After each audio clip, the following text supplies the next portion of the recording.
Shalom Akim. I'm going to give all praises and glory to Yahweh Bashim, Yahushai Bashim, Rakakadash. Double honors to the elders and apostles of GMS who teach and rule well. And salutation to all the Akim in all four corners of earth who's pushing his truth and sincerity. Shalom Akim. I want to get into this little video I just stumbled upon on RT. It says, next stop, the apocalypse. The bumbling Biden administration's claim to fame may be jump-starting World War III. And how ironic, if you've been paying attention to the news of late, America Russia and Ukraine have kicked back up their antics. A solid 2 to 3 years ago, they had a full out blown skirmish going on over there on the borders of Ukraine, going to Russia, whatever. And those different towns along those borders were getting shelled. I was watching Vice heavy around that time, and it was just showing how the people were trying to survive. With the missiles going over their head, bullets flying in and out of their living room and rooms and stuff. People living in half houses and stuff because half their house had got blown off. From shells or mortars coming in. These are the things that are going down over there right now as we speak. It's escalated back up. You also had people along these different towns, somewhere for Russia and somewhere for Ukraine. So that right there started up a divide. And if you know anything about the history of the USSR, at one point this was a major power block player. It still is a major power, but it was huge back in the 80s. 88, 89 was the fall of USSR. And when Putin came to power, they kicked Gorbachev out of there because Gorbachev was he sold half of he was with the Western powers. So once the collapse of the USSR happened, that's when NATO came on in and started putting their military rockets and stuff, aiming them straight towards Russia.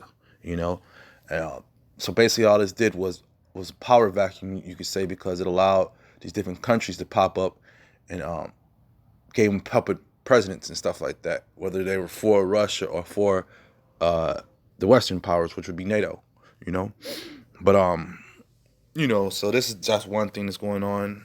You also have over in Taiwan. America is showing its power over there by helping those guys out because they're fed up with China's rule and stuff like that. So you have different America's being spread out. The military powers are being spread out right now. This is the same thing that happened to Rome back in the day. But let me bring out this article and bring out some verses. It says, since Biden's a sumptuous rise to power, the world has become littered with hotspots from Ukraine to China, where a major conflict could erupt at any time. And I just spoke about that. We also have over in Afghanistan, which is what is that war been going on for damn near 20 years now, and that's what you call a proxy war. Some countries, when they go to war, it's rare that a country just goes straight up to war with another country. You have to have different countries involved in it, and the more countries, that becomes a world war. World War One had a bunch of different countries in it. It wasn't just Russia versus the Germans or the Germans versus America. You had a slew of different countries. Same with World War II. World wars are combined countries. They get their homies to join in with them and then fight. And then you have something called proxy wars. A proxy war is we go to a country, one side, for instance, Russia would take one side and America would take the other side, and we'll fund these different groups, and we'll have them go to war. That's called a proxy war. We don't use American troops. We use their people. We'll go over there and advise them. We'll go over there and fund them with weapons and stuff like that, but we won't fight the war for them, so to speak. They'll do now. What they will do is covert missions where they go undercover. They're sending the SNOPs or sending your Navy SEALs. You go have them do some espionage, counter-espionage, blow something up, snipe out a guy or two. That'll happen. But basically that's just all saying. Adding on to how America, the demise of America, because you have your hand, you have the pot on too many irons. I said that wrong. You have your hand in too many in too many things, basically. So he says, is the U.S. deep state desperate to make up for 4 warless years? And that right there is a lie, because I just gave you example of proxy wars. So America's always been at war. And there's been no time from the 80s, to the 70s. 70s, you just got out of Vietnam. Uh, the end of the 70s, coming into the 80s. Beginning of the 80s, you were down in Central America with the Contras and stuff like that. I remember the Oliver North trials. I remember how he was lying, and Reagan was getting up there lying, and they were saying, where was this money coming from? Where's all this money coming from? I remember when the drug epidemic hit. These are the different things that helped fund the different wars they was fighting, as well as it was one hand wash the other hand type situation.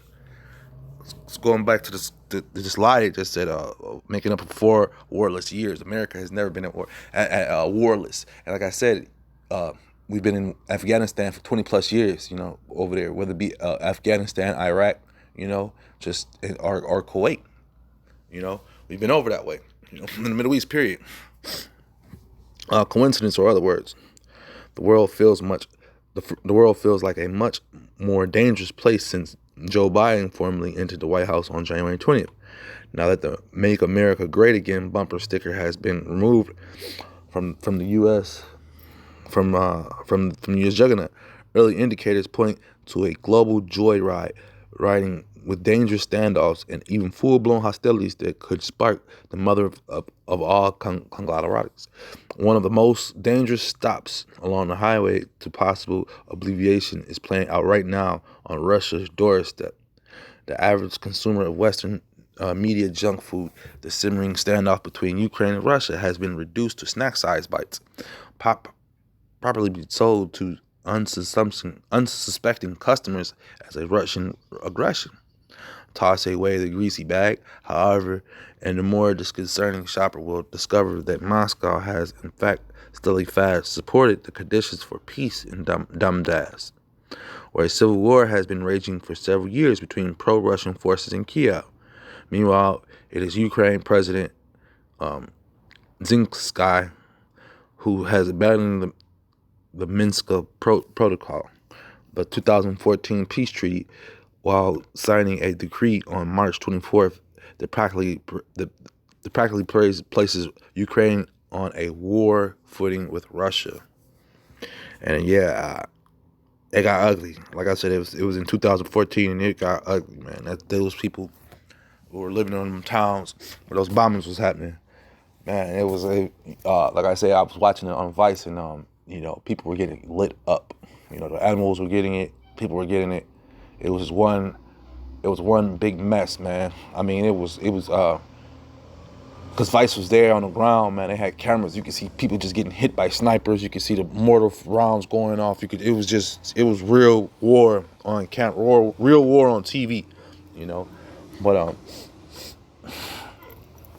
yeah. So America, they sit there over there, trying to keep the peace, but they're over there meddling. We already know that from, like I say, from the 2014 experience that happened. America was meddling with the Civil War over there. They were pushing for Ukraine.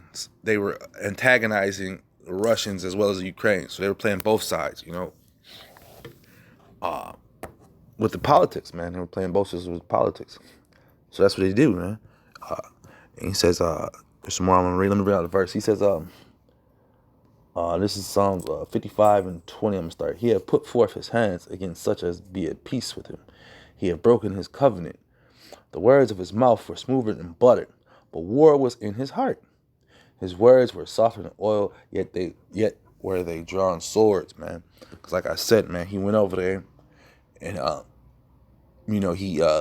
America, I'm speaking about, they went over there, played the two-faced role. They helped Ukraine and then talk good about to Russia. But Russia knows what's going on, and it's vice versa, man. They go over there as though they're trying to help out, and it's an interest. They do that for an interest. It's the main interest. America's interest is to disrupt Russia at all costs. Ukraine was thinking they're coming over there just to help them, with their own, political turmoil that's going on. But America's interest is more financial capital gain, more capital gain, and they use the sword to take over and get what they want, man.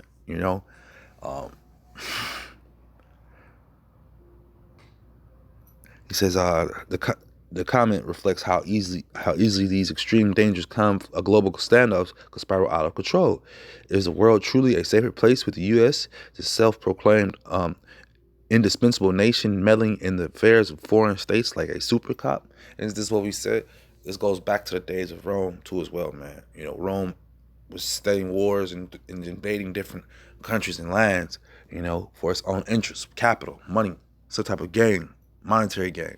You know, let me go back up a little bit because we could find why America is one of the top reasons America is dealing with Ukraine like that. They got cheap gas and stuff like that. Let me find it. All right, here's the part right here. This is, like I said, it's all about monetary gains. This is the only reason America goes into these different countries to so-called help or set up our fight. It's for monetary purposes. He says the strategic is obvious. The Western media will doubtfully set the stage for a political war between peaceful Ukraine and aggressive Russia. You see, America is always poking the bear, which is Russia. They want to make them seem like the bad guys, this and that. Make things a false narrative that may prove damaging enough to cancel Nord Stream 2, while also keeping military spending among NATO subjects at an all-time high. What the intrigue level reveals is Washington's likely willingness to risk the outbreak of major conflict, possibly even a world war, in order to maintain its economic and political heritage over European capitals. Man, this economic and political hindrance. That's what it's about. Like I said a second ago, even though they allowed Ukraine to have their own political players, if you wasn't down with the Western philosophy, then they would have some type of a coup d'état. Happens all the time. This is Revelation 12:12. Therefore rejoice, ye heavens, and ye that dwell in them. Woe to the inhabitants of the earth and of the sea. For the devils come down unto you having great wrath, because he knoweth that he have but a short time. And Esau is fighting Esau. They wanted to set off this World War III, which is going to come, as prophesied about. And these things have to happen, man. The devil will go against the devil because he has but a short time, man. And he's getting ready to try to come down on us even harder, man. That's why we're bringing out these videos. We have to wait for the Lord to come back, because these times we're in, the Lord made us watchtowers to be able to see these things. So we're judging all the things around the world, man. We're watching them and been putting prophecies to them. That's our job. But this devil has a short time. His words are smoother than butter right now. He's trying to come up with peace and stuff. And you got the people at ease right now with these different restrictions that they're lifting up off of the cities. So the people think that everything's going to go back to normal. That's the name of the game. That's the joke back there, as you under. But I just wanted to bring that out real fast. I hope this was edifying. Shalom, Maki.